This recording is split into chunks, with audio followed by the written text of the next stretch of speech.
বাচ্চার হাম হয়েছে? দ্রুত সুস্থ করতে এই 5টি কাজ আজই করুন। বাচ্চার হাম বা মিজলস ধরা পড়েছে?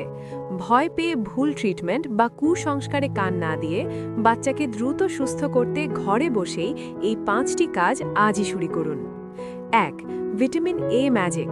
হামের সময় বাচ্চার শরীরে ভিটামিন এ এর মারাত্মক ঘাটতি হয়, যা থেকে অন্ধত্বের মতো বিপদ হতে পারে। তাই ডাক্তার দেখিয়ে দ্রুত সঠিক ডোজের ভিটামিন এ ক্যাপসুল বা ড্রপ নিশ্চিত করুন। ২. তরল ও হাইড্রেশন।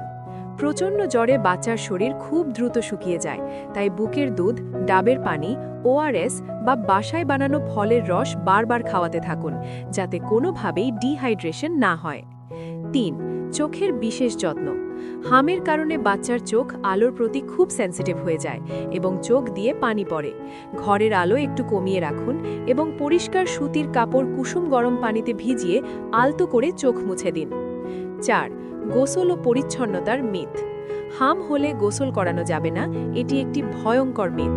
জ্বর কমাতে এবং র্যাশের চুলকানি থেকে আরাম দিতে বাচ্চাকে কুসুম গরম পানিতে স্পঞ্জ বাথ করান বা নরম কাপড় দিয়ে গা মুছিয়ে দিন। ৫. সম্পূর্ণ বিশ্রাম ও আইসোলেশন। হাম মারাত্মক ছোঁয়াচে একটি রোগ, তাই অন্য বাচ্চাদের থেকে তাকে একদম আলাদা রাখুন। এই সময়টাতে বাচ্চার শরীরের রিকভারির জন্য